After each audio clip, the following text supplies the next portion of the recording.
Voici l'inimitable, l'incomparable et l'intraitable Doc Mayou avec José Arsenault. José Arsenault. Cette émission s'adresse à un public averti. Au réseau Cogeco, vous écoutez Doc Mayou et José. Doc Mayou et José Arsenault. Avec le Doc et José Arsenault. Bonjour à tous et bienvenue dans l'émission Le Doc Mayou et José. Vous savez, à chaque année, quand a lieu, ça se passe à l'antenne du FM 93 à Québec, il y a une encan qui se fait pour Moisson Québec. Puis à chaque année, je vous en donne des nouvelles parce que moi, c'est un projet qui me tient à cœur. J'ai amené cette idée-là au tout début. Je pense qu'on est rendu à la 11e année ou 12e en tout cas, où... à la base même, là, comment ça se passe l'encan. La première année, moi, je ferais mes services de chef. J'ai fait un repas 8 services. Et il y avait l'équipe du matin. Il y en a un qui s'occupait du raccompagnement, l'autre de la vaisselle, puis l'autre du service. OK? Ça a commencé comme ça, notre histoire. Et la première année, je pense qu'on avait eu 1200 $ d'amassés. Et là, depuis 7 ans, on a dépassé les 500 000 $, OK? En encan. Et c'est extraordinaire ce qu'on vit parce que c'est des individus ou des propriétaires d'entreprise qui misent pour obtenir le souper. Et à travers ça, ben il y a des chefs qui disent, moi, je vais, parce que là, ça fait longtemps que je cuisine plus là, pour cet événement-là, c'est tous des grands chefs, des plus grands restaurants là, qui disent, moi, je vais faire un service. Ben là, cette année, 13 services, 13 chefs, là, OK? Fait que, moi, vous dites de quoi? Il va falloir que je vous parle de la notion du jeûne. Parce que il va y avoir de la nourriture là. Mais en tout cas, tout ça pour dire que cette année, ça me fait d'autant plus plaisir de vous en parler parce que c'est passé de quoi de spécial. Le gagnant de cette année a téléphoné puis il a dit... Puis c'est rare parce qu'habituellement, c'est des chefs d'entreprise, tu sais, des présidents qui décident de faire un don, etc. Et là, c'est à titre d'individu. L'homme en question téléphone et là, il dit, je veux faire un don privé. Il dit, j'ai vécu beaucoup de drames, des décès dans ma vie, puis là, j'ai envie d'aider. Puis il dit, je sais en plus, Doc Mayou, il est à l'antenne. Alors, j'aimerais faire un don de 30 000 $. Et c'est lui qui a gagné. On dit gagner, mais c'est lui qui a misé le plus haut et qui a obtenu un souper grandiose, juste en prix, pour vous donner une idée, à part les chefs, là, OK, leur implication et tout ça, là. Mélissa Bédard, là, de Star Academy, elle va chanter. En tout cas, il y a plein de monde qui ont fait leur service. Ah, ouais. Donc, juste en prix, là, je ne vais pas me tromper, mais ça équivaut à peu près à 34 000. OK? Fait que lui, il donne 30 000 pour la cause, mais en cadeau de toutes sortes, il va recevoir à peu près 34 000. Il a fait un bon deal. Mais je voulais le saluer parce que c'est un auditeur très régulier de l'émission Le Doc Mayou et José. Alors, je vous annonce, Doc, que cette année, vous allez être au souper de la Grande Guignolée des médias. Merci, ça me fait plaisir d'accepter. Bon, fait que j'ai bref, hâte d'être introduit à cet événement. C'est quelque chose, sérieusement, là. En tout cas, merci. Là, je sais que c'est plate là, pour les gens de Gatineau, de Sherbrooke, de Rimouski, etc. C'est pas dans votre région que ça s'est passé. Mais vu que c'est un auditeur de l'émission, je voulais quand même saluer Stéphane Tremblay de Jonquière. Donc, c'est lui... qui va faire en sorte qu'il y a 90 000 repas qui vont être servis aux plus démunis. C'est ça que ça... 30 000, là, ça veut dire que c'est 90 000 personnes qui vont avoir des paniers. C'est quelque chose, là? Oui. Fait que lui, avec son geste, il aide 90 000 personnes. Oui. C'est incroyable. Alors, aujourd'hui, je vais vous expliquer d'où est-ce que je suis partie pour amener le sujet. Parce que c'est une déclaration quand même assez controversée. Et c'est concernant l'aide médicale à mourir. Oui. Et il y a eu quelqu'un qui a fait une déclaration sur sa page Facebook, mais ça a été repris.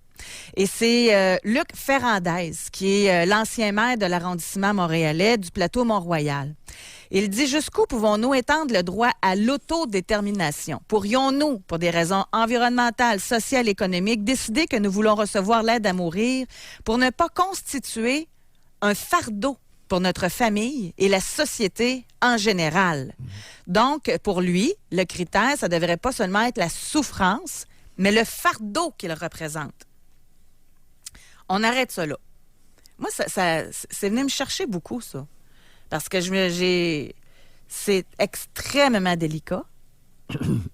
Ça a fait réagir. Il y a eu... c'est une genre de question où il y a pas mal de blanc ou noir, je vous dirais. Mais moi, c'est le fardeau, la notion de fardeau. Tu sais, quand quelqu'un se sent un fardeau parce qu'il est en maladie dégénérative, c'est une chose. Mais il y a 3 suicides par jour au Québec. De toutes sortes de façons. Traumatisantes. De toute façon, un suicide, c'est tout le temps traumatisant pour la famille, là. Quelle que soit la façon, mais il y a des façons encore plus traumatisantes que d'autres. Il y a des suicides qui amènent des morts. Les accidents sur la route, vous en parlez souvent. Oui. Des faux accidents, là. Oui. Ça amène des morts. Ça amène... Bon. Et moi, on l'a jamais abordé, cet angle-là, je pense.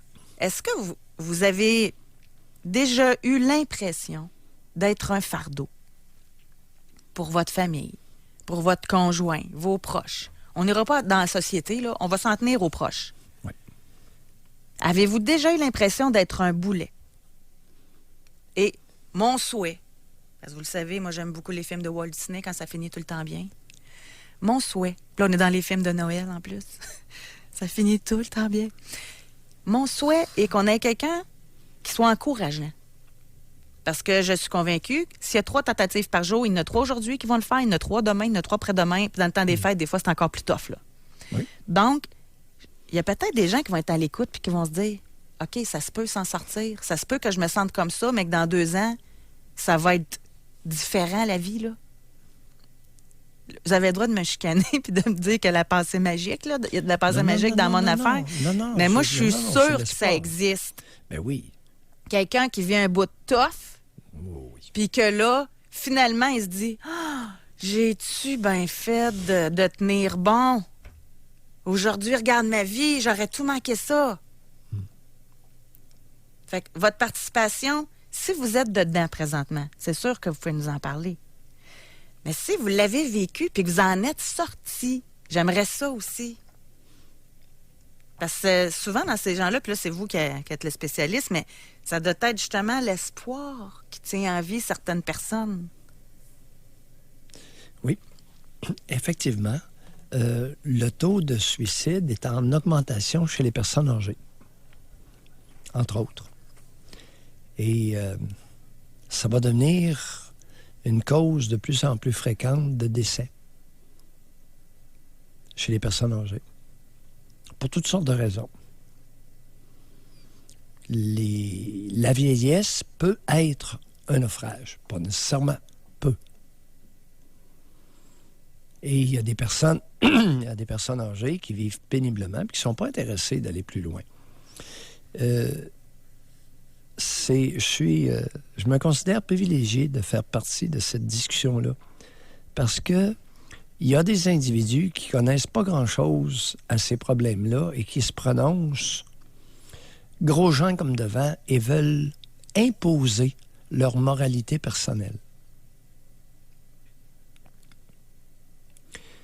Le principal concerné, c'est la personne affectée. Notre rôle, c'est de demeurer prêt, proche, accessible, disponible. Mais il y a un certain pourcentage de bien-pensants qui connaissent, qui l'ont l'affaire et qui veulent imposer leur point de vue, soit pour ou contre, ou suite à des peurs dont certaines peuvent être légitimes. Toutes les peurs ne sont pas nécessairement névrotiques. Vous savez, les nazis l'ont démontré sous Hitler qu'il y a des groupes d'êtres humains qui n'ont pas trop de problèmes à exterminer d'autres groupes d'êtres humains. Puis il n'y a pas eu seulement les nazis, là. Sous Staline, il y aurait eu entre 20 et 40 millions de morts. Il y a eu de l'extermination, rien qu'en masse. Le problème du Rwanda, on parle de 800 000. En Yougoslavie, 700 000. Et puis des morts plutôt atroces. Au Rwanda, beaucoup de machettes. Pas beaucoup de mitraillettes parce qu'ils sont pauvres. Mais ils se sont donné, ils se sont donné une méchante mornif. Alors, il y a des situations où on aura avantage à ne pas faire le débat au-dessus des personnes concernées. Parce que ça, c'est un petit jeu dangereux. Vous allez vous ramasser avec une augmentation importante du taux de suicide.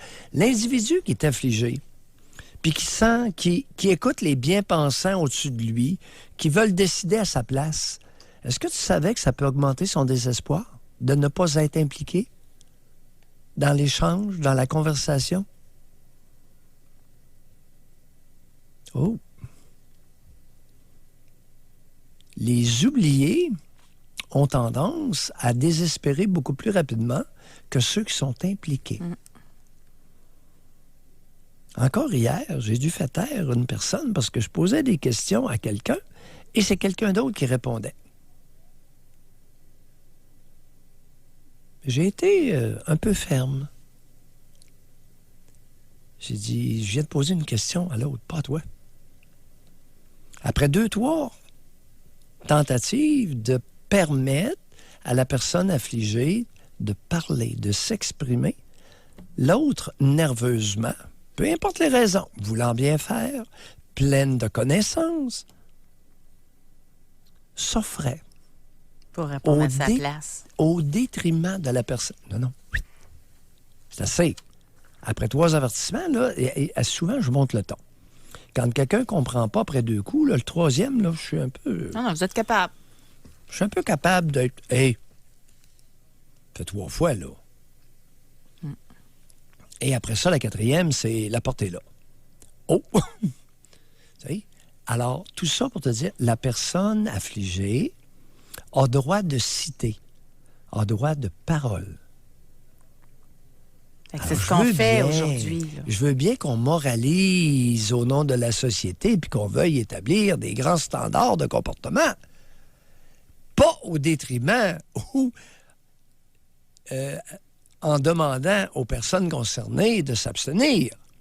Pas chic, là. Manque de respect.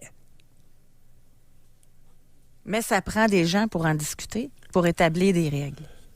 En ce qui concerne l'aide médicale à mourir. Oui, ben j'aimerais bien que la personne affligée soit au centre de ce débat-là, pas en périphérie.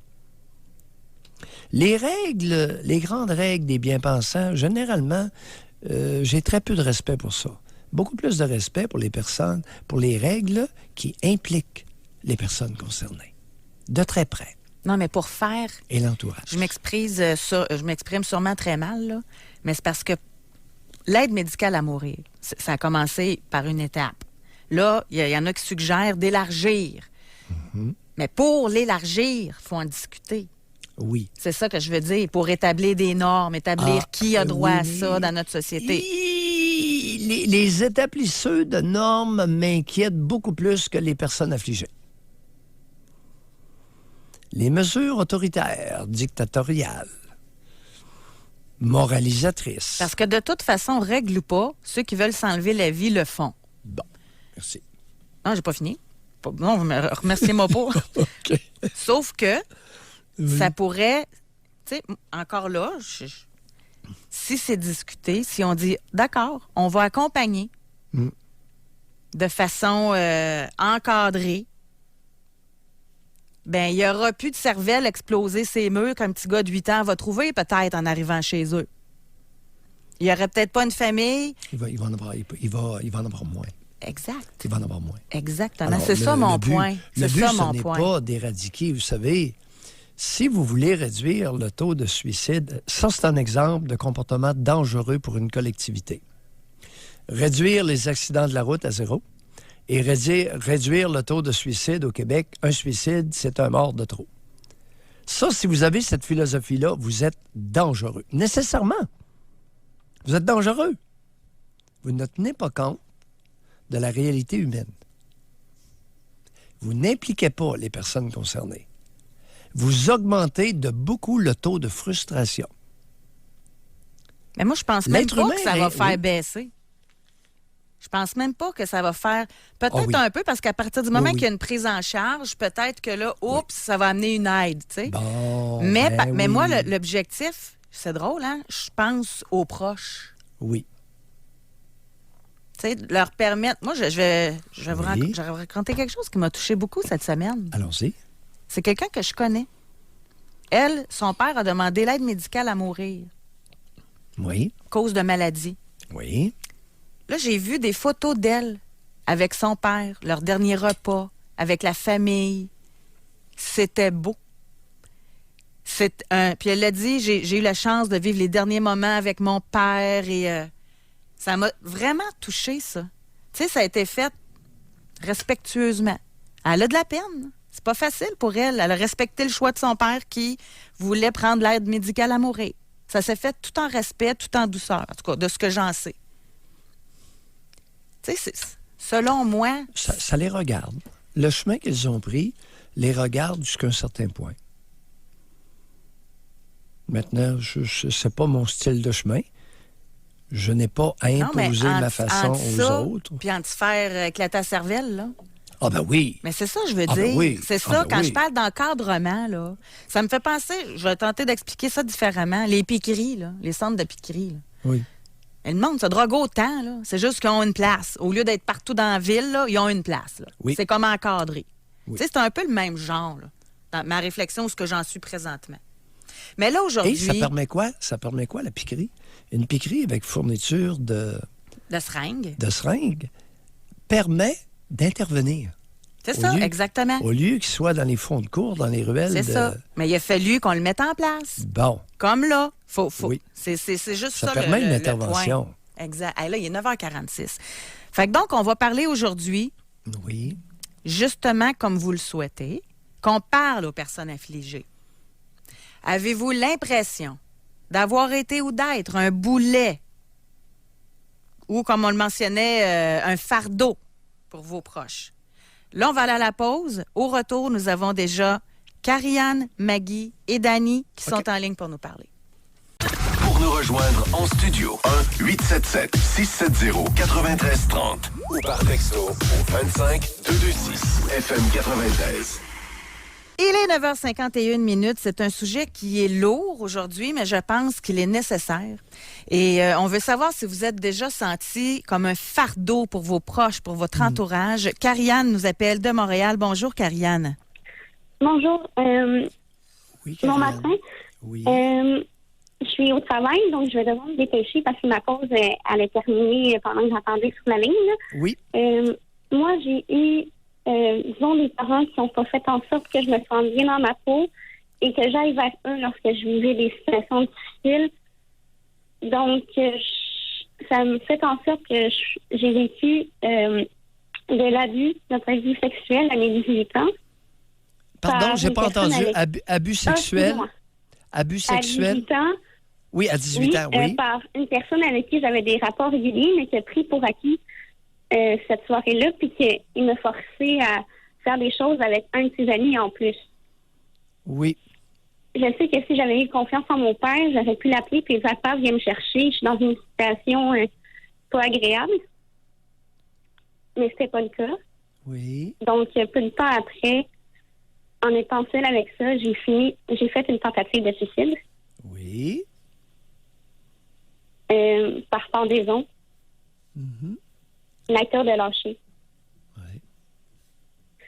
J'ai pu réessayer par la suite parce que je me suis rendu compte que j'avais pas envie de mourir, j'avais envie d'aller mieux. Et en ce moment, je suis dans une situation avec quelqu'un de très malsain qui a beaucoup d'emprise sur moi. Puis je m'en suis rendu compte, puis j'essaie de reprendre cette confiance-là en moi, puis d'essayer de me détacher de cette personne-là. Puis je suis entourée d'amis qui sont là, qui sont présents, puis c'est ça qui m'a permis de survivre en quelque sorte. Mm-hmm. Alors l'entourage... J'ai des gens en qui je peux me confier. Mm-hmm. Votre entourage est maintenant bénéfique, faute d'avoir des parents, des géniteurs qui ont rempli leur rôle de parents. C'est ça que vous nous dites. Vous êtes sous l'emprise d'une personne malsaine. C'est un homme ou une femme, ça? Je vous entends mal.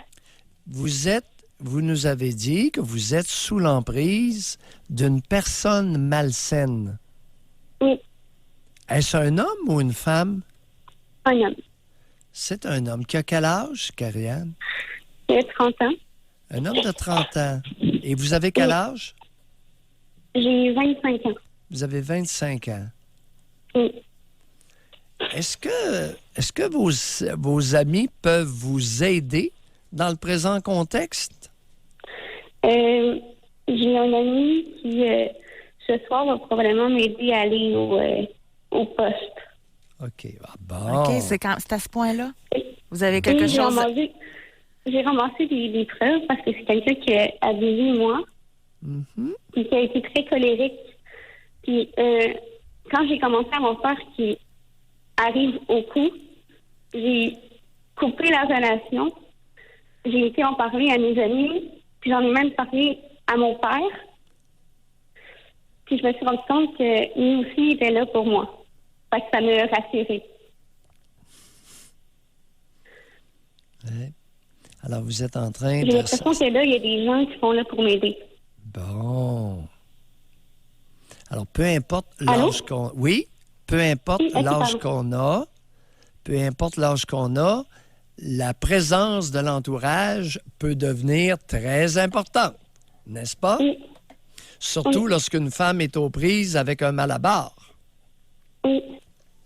Excellent. Merci, bonne chance, Bonne chance. Karianne. Bonne journée. Merci. L'entourage est important. La réaction de l'entourage, parce que si l'entourage n'est pas supportant dans certaines problématiques, le désespoir s'installe et il peut y avoir des tentatives suicidaires très sérieuses. On va aller à la pause, Doc. Au retour, on va parler avec Maggie de Saint-Hyacinthe. Est-ce que vous avez l'impression d'avoir été un boulet, un fardeau pour vos proches? Mais j'aimerais aussi savoir s'il y a des gens qui se sont déjà sentis comme ça, puis qu'aujourd'hui, ça va bien. La notion d'espoir m'intéresse ce matin dans l'émission. Pour nous rejoindre en studio, 1-877-670-9330 ou par texto au 25-226 FM 93. On veut savoir aujourd'hui si vous avez déjà eu l'impression d'être un fardeau ou encore un boulet pour votre entourage, pour vos proches. On va parler avec Maggie qui nous appelle de Saint-Hyacinthe. Bonjour, Maggie. Allô, Maggie? Allô? Oui. Oui, Maggie, on vous Vous écoute. m'entendez? Oui. Oui. OK. Bon, ben moi, je vais faire comme que Doc Maillot dit souvent, je vais commencer par la fin. Oui. C'est-à-dire que maintenant, je suis impliquée à l'Université de Montréal, puis je fais des témoignages dans les classes de médecine par rapport à mon cas, par rapport à mon état de santé, ça a été quoi mon parcours, puis j'ai eu un parcours très, très, très sinueux. Donc là, on revient en arrière. Premièrement, moi, mon père voulait pas d'enfant. Puis ma mère, elle l'a mis au pied du mur, puis elle a dit, tu me fais un enfant ou je m'en vais. Fait que, il a fait un enfant.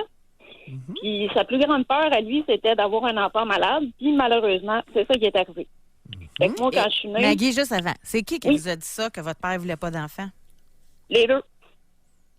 Vous aviez quel âge? Alors, moi, ça a été... j'avais à peu près peut-être 10-12 ans, puis je le savais, là. Puis c'était quoi leur intention en vous le disant? C'était de m'expliquer comment ça qu'on a autant de complications à essayer d'être comme bien ensemble. Puis il y a tout le temps des malaises entre moi et mon père. Il y a tout le temps comme un genre de... C'est comme si je lui devais beaucoup de choses. C'est comme si, c'est le fardeau qu'on parle, là, c'est comme si lui, vu qu'il voulait pas d'enfant, puis qu'il s'est pas occupé de moi, puis qu'il est resté dans la famille parce que les deux sont encore ensemble, c'est comme si j'ai une dette envers lui. Ouais, en tout cas, c'est une Fait qu'en drôle tout cas- d'histoire. Oui, allez-y, continuez. Continuez, Maggie. OK. Fait que c'est ça, moi je suis née, j'avais pas d'œsophage du tout. Du Ouais. tout. Donc on m'a gardée à l'hôpital Sainte-Justine pendant 1 an et demi. Puis Oui. on m'a fait faire plusieurs traitements pour être capable de m'opérer. Oui. Puis en fait, ce qu'on a fait, c'est qu'on a slicé mon estomac, on l'a rejoint à ma gorge, à ma bouche, mais j'ai pas le clapet qui fait en sorte que la nourriture reste dans l'estomac. Donc, je me vomis dans les poumons la nuit. Mhm.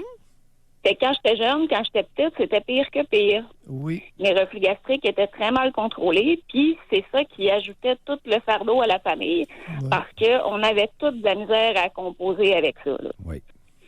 Puis c'était pas des petites crises de reflux, là, c'était des méga crises de reflux où je m'en allais broyer dans mon coin en faisant mes pompes pour l'asthme, tu sais, là. Oui. Fait que c'était assez intense, là. Avec les années, ça se calme, dans le sens que moi, je développe des trucs pour essayer de minimiser les conséquences le plus possible, mais j'ai les poumons très magadés pour mon âge. Oui. Puis ça, c'est pas le bout, là. Ça, dans le sens que ça a été comme ça pendant un bon 10 ans. On a eu une genre de période d'accalmie quand j'avais 8-9 ans. Et ensuite de ça, on a reçu une lettre de l'hôpital Sainte-Justine, comme quoi que j'avais été transfusée en 1989 et que j'avais attrapé l'hépatite C. Puis c'est là que ça a tout pété. C'est là que la DPJ est rentrée. C'est moi qui ai appelé la DPJ suite à une tentative de suicide, etc. Fait que après ça a été l'itinérance, ça a été bien, bien, bien compliqué. Vous êtes allé jusqu'à l'itinérance? Ben, en fait, c'est que quand j'ai essayé de faire ma tentative de suicide, ma mère est rentrée dans la chambre, elle a pleuré, puis mon père il est arrivé en arrière de moi. Il a pris la corde que j'avais au cou, puis il l'a levée. Fait que, tu sais, c'était comme super violent pour moi. Fait que j'ai pas été capable de me dire de rester. Là. C'est comme mon instinct de survie qui a embarqué. C'est à partir de là que j'ai appelé la DPJ. Je suis partie en foyer de groupe 1 an. J'avais tout réglé mes problèmes de comportement. Ils m'ont remis dans ma famille. Ça a sauté. Fait que moi, au lieu de rappeler la DPJ, c'est là que je suis partie en itinérance. J'ai été dans les refuges, dans les auberges du cœur pendant 1 an et demi. Je me suis fait pogner à fumer du pot dans mon logement. Je me suis fait sacrer dehors. Fait que là, j'ai été itinérante. Ça a duré combien de temps, ça, Maggie? J'ai été 1 an, 2 ans en refuge. Puis après ça, j'ai été 6 mois à faire du couchsurfing. Puis après ça, j'ai déménagé à Sherbrooke. Puis je suis retournée dans un autre refuge pour les jeunes en situation d'itinérance qui, eux, toléraient la consommation. Puis là, qu'est-ce qui fait que vous êtes capable de nous appeler aujourd'hui, de nous raconter tout ça, puis que vous donnez des témoignages, des conférences? S'est-tu passé de quoi? Une rencontre? Ben ensuite de ça, moi, ce que j'ai fait, c'est que j'ai été vue par des agents quand je suis retournée finir mon secondaire, parce qu'à un moment donné, ça s'est comme plus calmé. Fait que, dans le fond, on m'expliquait que ma situation avec mon employeur, que je venais de me faire mettre dehors de ma job. Il me disait que je pouvais prolonger mon chômage en allant finir mon secondaire. Fait que j'ai commencé en finissant mon secondaire. Ça allait super bien. J'avais des bonnes notes. Après ça, j'ai continué à l'aide financière aux études, cégep. Puis là, ben aujourd'hui, je suis rendue à l'université. Fait que le train va loin. Puis là, ben c'est comme ça que de fil en aiguille... Oui. Pardon? Vous avez quel âge? 31. 31 ans.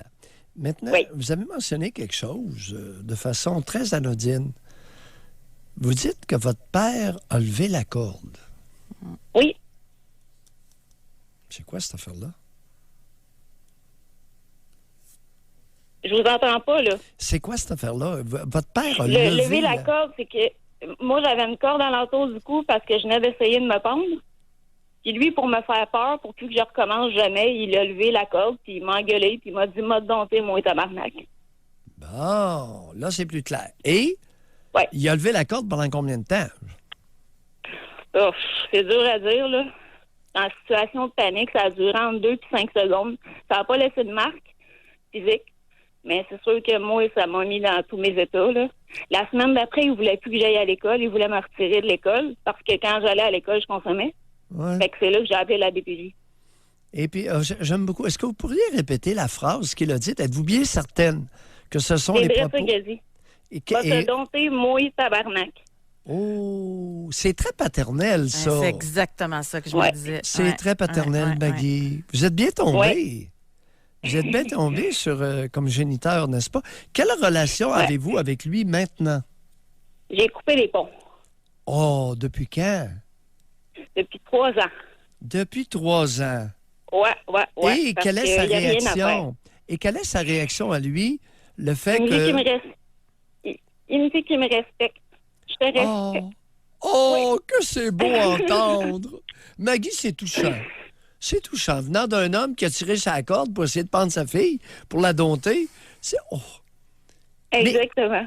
Mais comment se fait-il que soudainement, il se réfugie sous le parapluie du respect? Qu'est-ce qui s'est passé chez lui? C'est parce qu'il veut garder une belle image. Ça a toujours été ça, là. C'est tout le temps moi qui a terni son image depuis le début, là. Si j'étais gothique, c'était pas parce que j'aimais ça, c'était pour le ternir, là. Toute ma consommation, c'est tout. Il revient toutes les situations par rapport à lui. Vous voyez le genre de personnage un peu, là. C'est un monsieur bien, là. T'sais. Ah, non, il n'y a pas d'éducation, il n'y a rien wow. Je trouve que vous exprimez super bien. J'adore votre parcours, mais là, vous avez dit vraiment quelque chose d'ignoble. Ah oui, quoi? c'est un monsieur bien. Oui. Qu'est-ce que vous voulez dire par là? Expliquez-vous. Ben, dans le sens que quand la DPJ est arrivée chez nous, c'était évident que c'était moi qui avais des problèmes de comportement parce qu'ils ont une belle maison, ils ont une belle apparence. Tu sais, ils sont toutes... sont Dans- une femme, eux autres. Là. Oui. Attendez un peu. Dans quelle sphère? Je comprends ce que vous voulez dire par monsieur bien. Alors, socialement, c'est un individu qui paraît très bien. Oui. Dans quelle sphère œuvre-t-il, ce charmant? Il est camionneur dans ce ça-là, il est camionneur. C'est un camionneur Mais qui... Oui. Dans Et une mine. Et votre génitrice? Oh, à gros salaire. Camionneur dans une mine? Quand même. Oui, à Quand très même, gros ouais. salaire. Et Ouais. votre génitrice, qu'est-ce qu'elle a comme statut Ben, social ou professionnel? Elle a été femme de ménage, mais elle s'est occupée de moi pendant une bonne partie Oui, OK. de mon enfance. là. On peut comprendre, oui. Mais moi, ça Ouais. m'intéresse de savoir, votre mère, là, elle a réagi comment quand elle a vu votre père agir comme ça avec la corde? Ma mère, elle se laisse manipuler. Mais Je suis sûre, c'était je suis quoi sûre sa qu'il- réaction quand elle a Oui. vu ça? Elle pleurait, elle était sans bon sens, puis elle était pas capable d'intervenir pour essayer de calmer mon père, là. Ah oui, comme, nous dites-vous, c'était trop, Maggie. Elle était trop quoi? elle était trop en émotion, elle était Oh! elle était dépassée par la situation, Pauvre là, petite complètement elle est bête, encore pauvre aujourd'hui, là. petite bête, elle était impuissante. Oui. Oh! Oh! C'est quoi votre Mais relation savez-vous? avec elle aujourd'hui? Ben, avec elle, on est ça va mieux que ça a déjà été. Puis elle est compréhensive, mais tu sais, mettons, parce qu'on se voit encore des fois de temps en temps, puis j'essaie d'y expliquer les choses de la manière que moi je les vois, puis j'essaie de faire comprendre que mon père, il a des problèmes, tu sais. Mais j'ai l'impression que quand elle retourne à la maison, probablement que mon père il dit d'autres choses, puis qu'il la ramène de son bord, là. Maggie? Oui. C'est quoi le problème de votre père? Pardon? J'ai pas compris. Quels sont les problèmes de votre père auxquels vous essayez de sensibiliser votre génitrice? Ben, je lui dis que c'est pas normal qu'il aille à péter sa coche tout le temps pour des niaiseries, là. Mais pourquoi?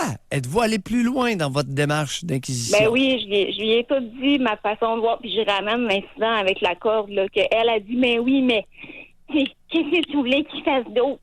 C'est dans le genre, là.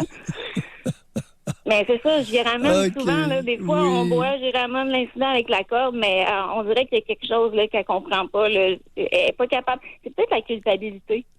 Oh, Il est lié c'est- à tout ça qui fait c'est qu'elle peut-être- reste dans le déni. ouais, c'est peut-être autre chose aussi. Merci beaucoup. Probablement. Merci beaucoup d'avoir appelé. Maggie? Ça fait plaisir. Quel cheminement. Merci beaucoup. Merci. L'être humain, lorsqu'il manifeste des comportements, a des raisons. Elles peuvent ne pas être évidentes. N'est-ce pas, José? J'aimerais ça être dans votre tête présentement.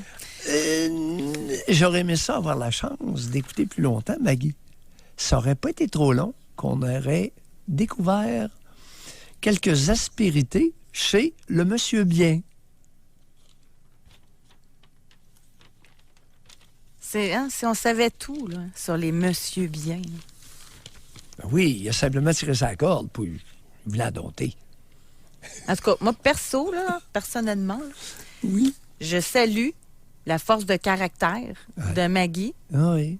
qui a passé par-dessus la maladie, l'itinérance, la consommation, tout ce qu'elle nous a raconté, puis qui est rendue à l'université maintenant. Ah oui. Moi, je salue ça. Alors, puis il y a des personnes, elle a rencontré quelques personnes qui l'ont supportée, qui l'ont accueillie.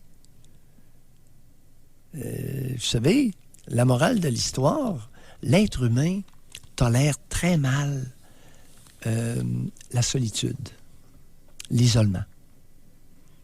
Pas tous, pas tous. Il y a des êtres humains qui aiment être isolés, puis ils sont bien isolés. Ah oui. C'est parfait. Mais l'être humain, imaginez-vous donc, est un animal grégaire. C'est un mammifère qui aime vivre en gang. C'est pour ça qu'on a des villes.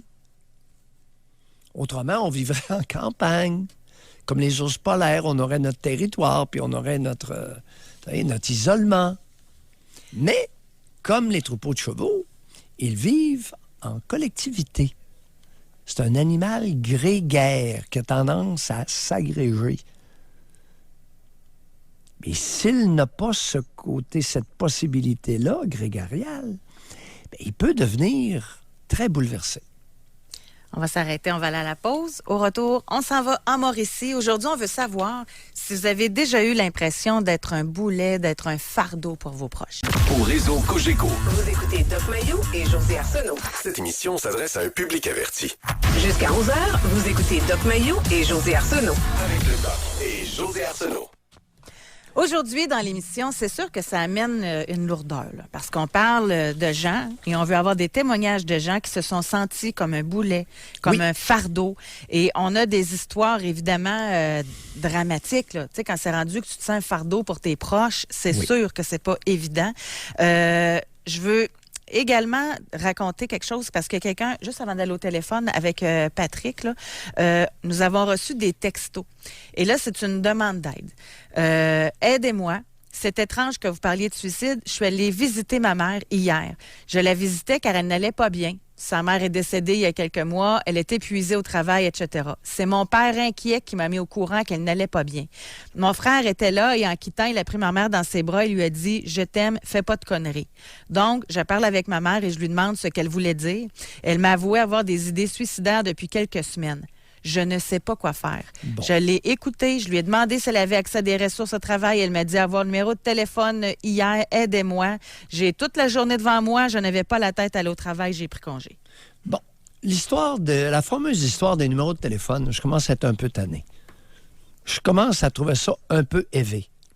Et c'est devenu une façon élégante de se soustraire à notre responsabilité collective d'entraide.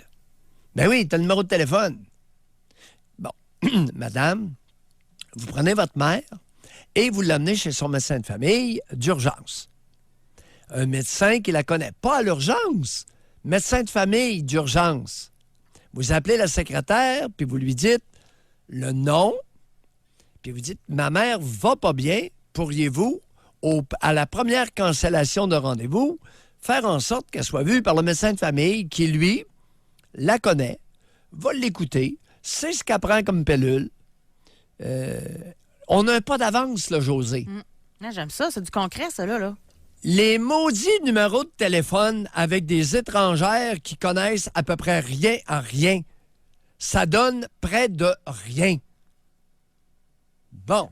OK. Maintenant, José. Oui. Ceci étant dit, il est important d'être bien conscient que, à l'instar de l'avortement, les sorties personnelles des êtres humains vont être dans l'avenir de plus en plus démédicalisées. Alors, l'aide médicale à mourir, là, faites attention avant de vous embarquer dans des grands débats parce que rapidement, il va y avoir des alternatives non médicales. Exactement le même processus qu'on a suivi avec l'avortement. L'avortement, c'était d'abord dans les hôpitaux. Ensuite, les cliniques Morgenthaler. Ensuite, des cliniques médicales. Pour finir avec la pilule du lendemain. Over the counter à la pharmacie. Facile à obtenir. Vous vous présentez à la pharmacie, pilule du lendemain. A suivi le rue 486, la pilule abortive. Vous voyez la démarche? Oui. De plus en plus démédicalisée. Les petits amis. Vous avez en circulation dans le trafic du fentanyl et du carfentanyl. 100 fois minimum plus puissant que l'héroïne. Ça vous arrête de respirer en 2 temps, 3 mouvements. Je n'incite personne à prendre du fentanyl. Je vous annonce Que ça existe déjà, là. que ça existe déjà. Mais c'est quand même bizarre à entendre. Mais je comprends votre point. Alors, C'est un fait. Les moralisateurs de l'aide médicale à mourir, allez-y mollo. Allez-y mollo. Parce que si vous y allez trop fort, il va y avoir une alternative qui va être le fentanyl qui nous est arrivé de Chine avec son carfentanyl encore plus puissant pour anesthésier les éléphants. Et il y a des petits, évidemment, les Québécois étant des petits génies, chimiques, d'ailleurs confirmé ce matin dans le Journal de Montréal. Au niveau mondial, quand on fait des examens de mathématiques puis de cossins comme ça, il paraît que les petits Québécois sont point méchants, José. Exactement, j'ai vu ça. T'as vu ça? Alors, une petite fabrique de fentanyl puis de carfentanyl au Québec, écoutez, c'est dans le moulin. C'est dans le moulin. Les policiers enquêteurs vont vous le dire.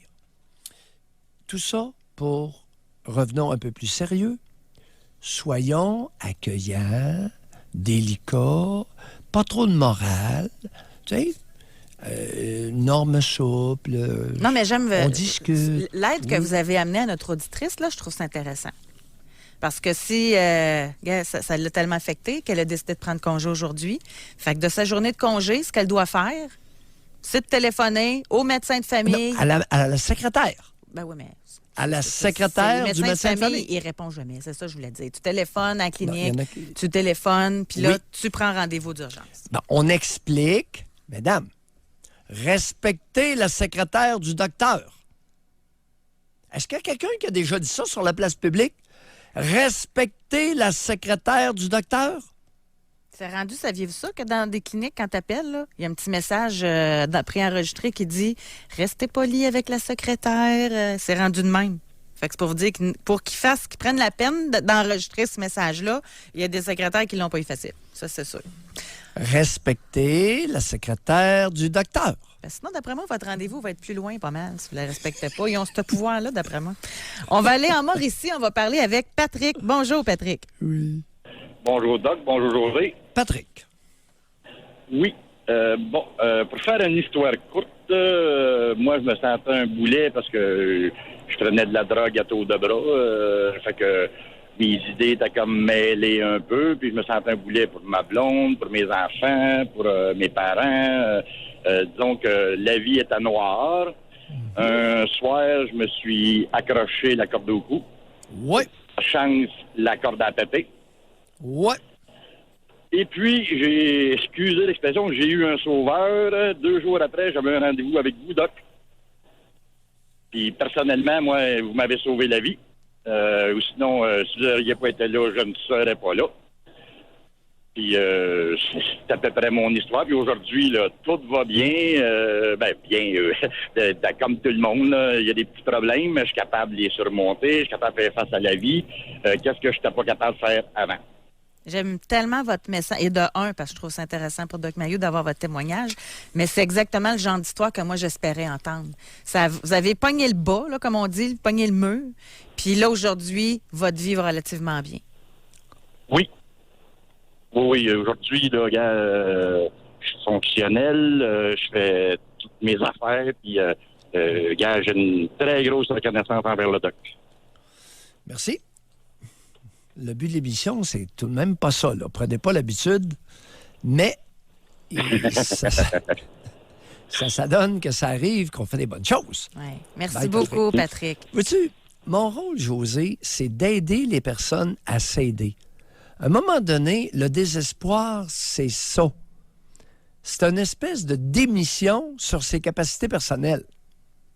Alors moi, je me présente pas comme un sauveur. Je me présente comme quelqu'un qui va essayer de les aider à se mobiliser. Hey, j'aime ça, la phrase. C'est une démission de ses capacités personnelles. Le désespoir, j'aime ça. Excuse-moi, je pensais que c'était tellement élémentaire. C'est bien dit, je trouve. Oui. Ben oui. Et c'est quoi ma job, mon travail? Ben, je dis aux personnes, écoutez, si vous voulez de l'aide, je vais essayer. Je vous promets pas le résultat. Puis je leur dis régulièrement, je vous promets pas le résultat, je vous promets l'effort. Le monde me regarde, pas habitué à ça. Parce que les docteurs sont bons. Ah, je vais te sortir de là. Non, je ne vivrai pas à ta place. C'est pas moi qui va te sortir de tes problèmes, mais je vais être là pour t'aider. C'est un peu comme quand on dit que pour nourrir un peuple, tu ne donnes pas du poisson, tu lui donnes une canne à pêche pour qu'il apprenne à pêcher. Oui. C'est un peu dans ce genre-là. Oui. Et ceux qui veulent se mobiliser trouvent en moi un accompagnant.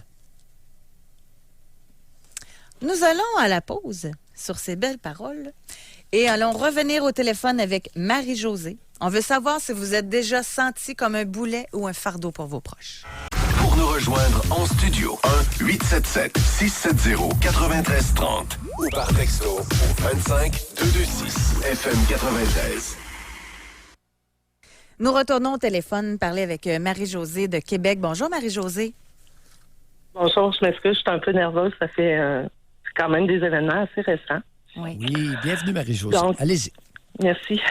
Donc, moi, j'ai l'impression d'avoir été un fardeau, mais pour ma fille. Parce qu'à travers la maladie, étant donné qu'on était toute seule, elle puis moi, ben, j'ai l'impression que c'est beaucoup elle qui a dû à supporter ma maladie. C'était quoi votre maladie, Marie-Josée? Je suis bipolaire, mais ça a été quand même long à diagnostiquer. J'ai été hospitalisée à la maison, ce qui a amené beaucoup de détérioration de notre relation, moi et ma fille, parce que j'étais en mamie à ce moment-là. Attendez un peu, avant d'aller plus loin, là. Oui. Écoutez, vous avez été hospitalisé à la maison. Ça, c'est une nouvelle donnée. J'ai jamais entendu ça, là, de ma carrière. Alors, expliquez-nous. C'est une nouvelle patente. Oui, c'est ça. Je me suis présentée aux urgences par 2 fois parce que je sentais que ça allait pas bien. C'était pas ma première épisode de manie, en fait. Et comme ça déborde des institutions, ils m'ont offert soit d'être hospitalisée à la maison ou de rester à l'hôpital. Croyant bien faire. Attendez un peu, oui. là. Concrètement, une hospitalisation à la maison. Des soins à domicile, je connais. Mais hospitalisation à la maison, j'ai jamais vu ça. Alors, expliquez-nous. Ben, ils appellent ça comme ça. C'est avec l'Institut de psychiatrie. Ils nous envoient un psychiatre par jour, 2-3, un infirmier, travailleur social, suivi assez rapproché, en fait. Ah, un psychiatre mais directement va vous... à domicile. Un psychiatre vous visite à domicile? Effectivement, oui. Ah, oui. C'est nouveau. Une fois par semaine. Oui, une fois par semaine. Puis il y a des infirmières qui viennent régulièrement pour vérifier la médication, comment ça se passe, travailleur social et autres. Ah, oui. Bon. Oui. OK. Mais personnellement, en tout cas, dans ma phase... Marie-Josée, est-ce que vous étiez mobile? Étiez-vous capable de vous rendre à une clinique externe? Oui, tout à fait, oui. Mais le psychiatre se déplace chez vous, alors que vous pouvez vous rendre à la clinique externe. Ben, à ce moment-là, oui, j'étais quand même assez handicapée par la maladie. Mais oui, j'étais mobile. Mais y a-t-il quelqu'un qui était là dans votre quotidien pour vous aider? Ma fille. Et qui avait quel âge? Qui avait 20 ans. Mm-hmm. Elle faisait quoi? Elle faisait quoi, votre fille? Elle était aux études et au travail. Puis elle essayait de ramasser sa mère. Oui, mais là, vous avez mentionné quelque chose qui est assez particulier. Puis je suis pas sûr qu'on va endosser ça, là, comme une lettre à la poste. On était toutes seules, elle et moi, en pleine ville de Québec. C'est ça que vous nous dites? Oui.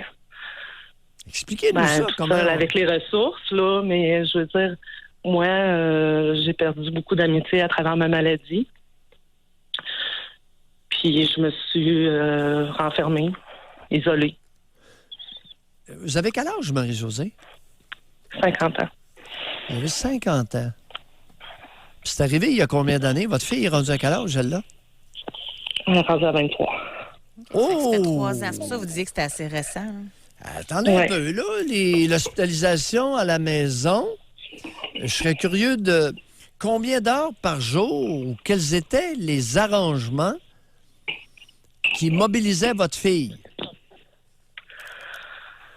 Ma fille était aux études 8 heures par jour et elle travaillait le soir. Une soirée de travail. Oui. Et la nuit, elle était à la maison. Est-ce que aviez-vous besoin d'attention particulière de sa part? Non, pas nécessairement moi, mais c'est moi qui donnais du travail finalement dans mon incapacité d'être fonctionnelle à la maison. Non, concrètement, là, Marie-Josée. C'est quoi, vous lui faisiez faire du ménage? Vous lui faisiez faire l'épicerie, la nourriture? C'est ça que l'épicerie, elle était en charge de l'épicerie et de la nourriture aussi. Parce que, est-ce que c'est elle qui préparait les repas? Oui. Vous n'étiez pas capable, vous étiez mobile, mais vous n'étiez pas capable de vous faire à manger. Ben, quand je suis tombée dans ma phase dépressive, non. J'étais légume sur le divan. Ça a duré Devant combien une de TV temps, noire. ça? Ça a duré un an avant que je sois hospitalisée à l'hôpital. Ah, ça l'a traîné un an de temps à domicile. C'est ça que vous nous dites? Ben, j'ai rencontré un psychiatre à l'externe. L'hôpital de la maison m'a référé à un psychiatre externe qui a mal évalué ma condition, puis je n'avais pas la bonne médication à ce moment-là. Vous savez, Marie-Josée, là, les histoires de prendre un parent affligé avec un trouble mental ou une maladie mentale et de mettre ça sous la responsabilité d'une jeune femme de 20 ans qui est aux études et qui travaille pour payer ses études, c'est pas l'idée du siècle là, concernant les soins psychiatriques dans la communauté. Est-ce qu'on est d'accord là-dessus? Ah, tout à fait. Moi, non, là, je vais prendre le parti. Votre fille a vécu ça comment, cette histoire-là, là, qui a duré un an et demi? Difficilement. Elle a abandonné ses études.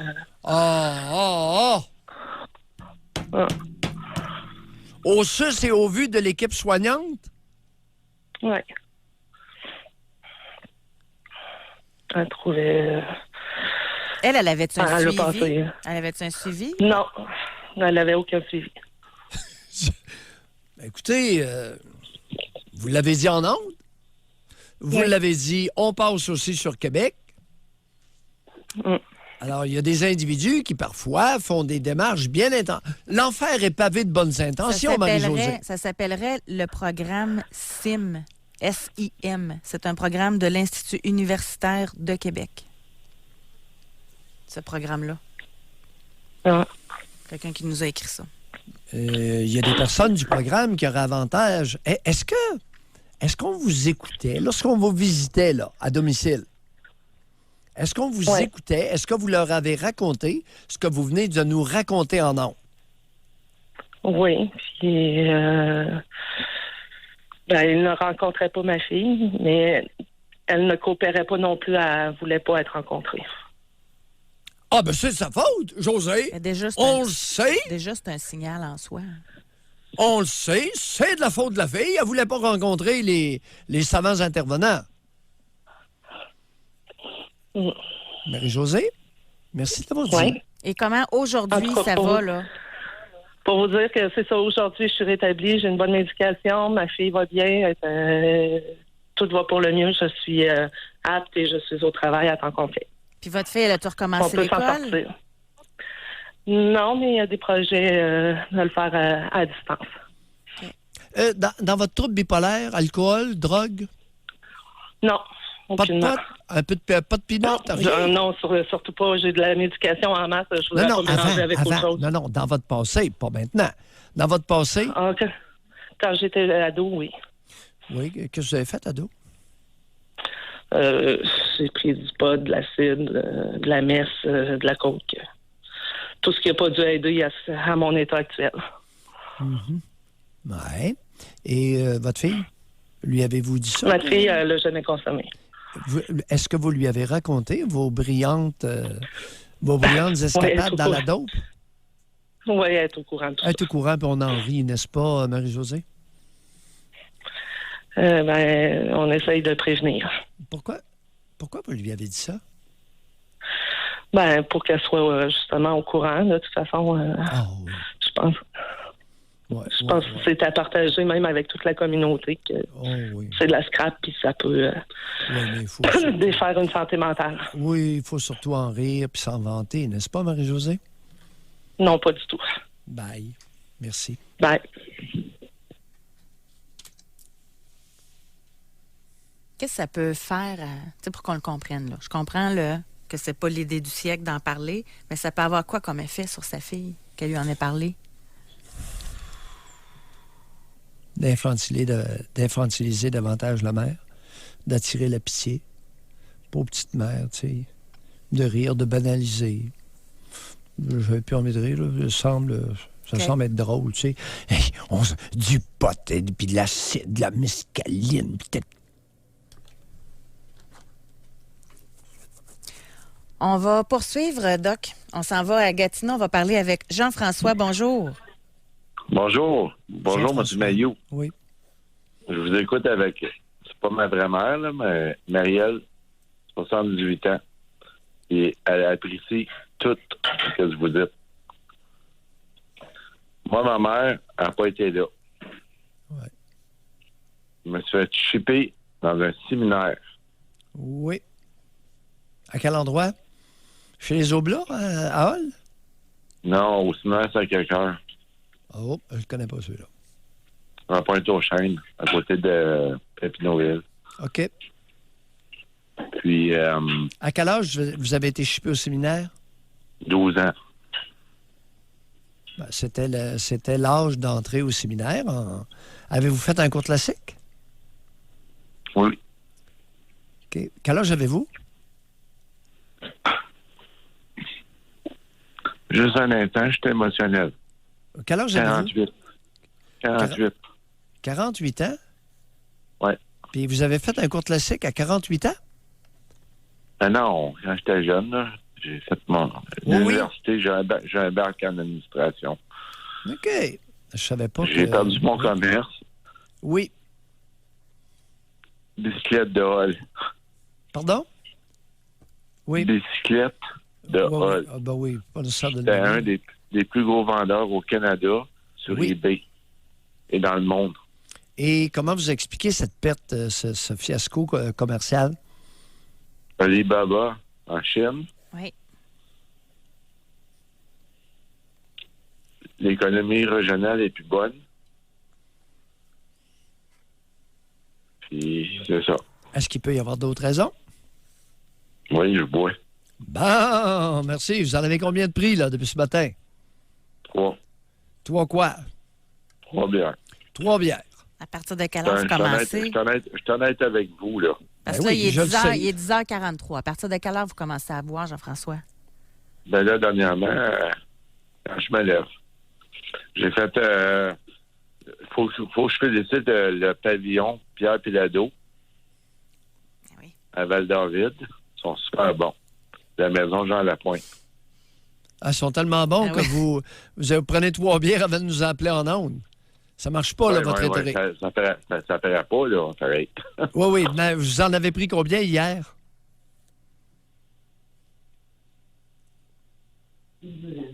12. 12 bières. Puis Marielle, Ouais. elle trouve ça comment? Ben, elle n'aime pas ça. Mais là, c'est pas ma vraie mère. Mais c'est comme ma mère. Oui. Elle est retraitée de Revenu Canada. Ouais. Puis une chance.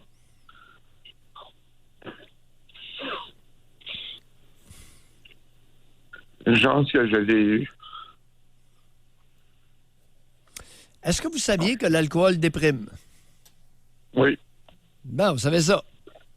Oui. Vous dérange pas d'être déprimé par Oui. l'alcool puis d'avoir l'alarme Non, l'alarme facile parce que vous avez pris 12 bières hier? Oui. Mais M. Mailloux, Ça, c'est 12 avoués, là. Oh. Hier, vous avez pris une 24. non, on est 12. Vraiment, M. Mailloux, Vous on n'avez le pas écoutait assez. chaque Non, jour. hier, vous n'avez pas eu assez de 12. Vous avez pris une 12 puis une 6. Non, j'ai pris une pilule. Ah, je le... Quelle pilule vous avez pris? Rivotril. Clomazepam. Claire, ben... C'est quoi, j'ai pas compris. moi. Clomazepam. Ça fait quoi, ça, ces Maudit pilules-là? Maillot, Mais- du Rivotril, ça potentialise l'alcool. Pas Ben, de préju- Rivotril, là, hey. On va Clonazepam. s'entendre, là. Clomazepam. Vous savez c'est quoi? Pardon? C'est une combien de C'est milligrammes le vous avez blanche, pris? là, 1 milligramme. 1 milligramme, ouais. Moi, je parais comme vous, là. J'ai pas la langue dans ma poche. Surtout quand vous avez pris 3 bières. Puis, avez-vous pris un autre Ouais, clonazepam en ce 3 matin? heures, là, une bière à l'heure. Oui, une bière à Une bière l'heure. à matin, c'est pas Oui. si pire. Ouais, Puis 2 cafés. oui. Non. On s'en va Là, où avec je ça, vais là, vous dire, Jean-François? je vais vous dire, Oui. on parlait de se faire gagner sa tête par quand on n'a pas de succès, là. Et mon Dieu, quand on a du succès, tout le monde nous aime. Le boulet, là, Oui. Jean-François. Y a-t-il quelqu'un qui vous a dit que vous étiez alcoolique? Ben, je vais dans les AA, mais je pense, mais la personne que je reste avec, elle dit, je suis pas alcoolique, elle dit, je suis trop émotif. Mais, OK. Vous allez dans les AA, mais vous buvez quand même. Ben, j'ai recommencé 7 jours, là. Oui. Oui, puis Marielle, c'est une grande connaisseur. Marielle dit, t'es pas alcoolique, t'es émotif. Ouais, tu t'es trop émotif, tu bois à rien. Ben oui. Puis elle se rend pas compte que c'est à cause du clonazepam et puis de l'alcool que vous broyez. Pauvre Marielle, elle connaît pas tellement ça, hein? Je sais pas, moi, elle n'est pas docteur, là. Non, elle n'est pas docteur, ouais. Avez-vous un médecin de famille? Au Canada. Oui. Avez-vous le docteur Chou. Non. Imagine, tu t'appelles docteur Chou, c'est un Vietnamien. Ben oui. À Gatineau, au 5e étage. Ben oui. Hey, Chou, C-H-O-U. Oui. On s'en va où, mon Jean-François? Ça tente d'aller à Cuba. On s'en va où? À Cuba. Vous allez à Cuba. Pauvre Jean-François. On va aller voir les belles cubaines. Pauvre Jean-François. Je pense qu'on a fait le Vous tour. êtes pas... Je suis pas alcoolique. Je suis émotif. C'est un autre problème que j'ai. Je suis dépendant affectif, puis j'adore les femmes. Ah ben. J'ai décidé de faire une croix là-dessus. Ouais. À 1 an et demi. Oui. Puis c'est dur. Ouais. Vous avez bien fait de faire une croix chez les femmes parce que à 3 bières à 10 heures le matin, il n'y a pas grand femme qui va aimer ça. N'est-ce pas, Jean-François? Oui, vous avez bien raison, M. Alors, il faudrait peut-être arrêter là, de côtoyer c'est Marielle. Pas un 3, c'est 2,5. Okay. Oui, 2,5. Et nous aussi, on va arrêter ça. Oui. Okay. Parce que c'est rare, c'est la première fois qu'on écoute quelqu'un un tas de boissons avec des pelules, avec des majorés par un anxiolytique, parce que ça se majore, hein, ça se potentialise. Il en a pris une bonne hier, 12 bières plus... puis ça me surprendrait que ce soit 12. C'est bizarre. Comment il est arrivé au chiffre de 12? Ah, il a peut-être vidé la caisse. Oui, c'est ça. OK. Mais un seul comprimé de clonazepam, j'ai un peu de misère à le croire. Parce qu'habituellement, j'ai la maudite manie de multiplier par 2 ou 3. Oh. C'est une mauvaise habitude que j'ai. Donc, on va aller à la pause. On veut vous entendre. Ça va être la dernière partie de l'émission. Est-ce que vous vous considérez ou avez-vous déjà été un boulet? En studio, 1-877-670-9330 ou par texto au 25-226 FM 93. Je vais lire Mathieu, homme 39 ans. Je dis son nom parce qu'il l'a écrit dans le texto au 25-226. Oui. Bien que ma mère m'ait dit plusieurs fois qu'elle m'aimait, j'ai toujours eu cette vague impression que j'étais un fardeau pour elle, car ses paroles ne suivaient pas ses actions. Elle ne s'intéressait tout simplement pas à moi, tuait dans l'œuf la moindre pensée critique de ma part, et je pourrais encore vous énumérer une tonne d'autres exemples qu'elle a utilisés pour m'écraser, toujours de façon insidieuse, camouflée, passer d'une simple impression à la conviction profonde que ma mère ne voulait pas de moi, qu'elle était méchante, a été un long processus. De 25 ans à tout récemment, j'ai eu idées suicidaires, anxiété, une souffrance, une détresse psychologique atroce qui était présente presque 100% du temps, comme si je pédalais constamment pour garder ma tête sortie de l'eau. Il m'en reste beaucoup à démêler, à décoincer, mais aujourd'hui, je peux parfois être des journées entières à être simplement bien. Et ces moments de répit sont tellement savoureux et appréciés. Je tiens à dire qu'un élément qui m'a été d'une grande aide dans mon cheminement, ce sont les quelques fois où j'ai écrit en ondes et que mes commentaires ont été écoutés et pris au sérieux. Ça a représenté énormément pour moi et je vous en remercie. Sans commentaire. Alors, mesdames qui êtes à l'écoute, qui avez des enfants, essayez de faire en sorte que vos bottines suivent vos babines. Soyez beaucoup plus économe du propos aimant. Soyez beaucoup plus généreuse en termes d'action affectueuse. Ça rime. J'ai fait une petite rime en passant. Aujourd'hui, vous avez touché beaucoup de monde en passant. Beaucoup. Quelqu'un qui a dit je suis au Saguenay, j'ai pris la peine de m'arrêter sur le bord du chemin pour dire merci, Doc.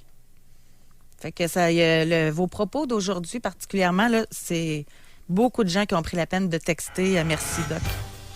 Et en passant, il y en a plusieurs qui nous ont dit oui, ça serait le fun de faire une émission sur ceux qui paraissent bien en société puis qui sont des trous de cul dans la vie. Je cite des paroles. Alors, ça va être notre sujet de demain. Oui. On vous l'annonce. Oui. Alors, merci pour votre participation. Je suis preneur. Excellent. Merci, Benjamin. À demain, Doc. À demain, tout le monde. Oui.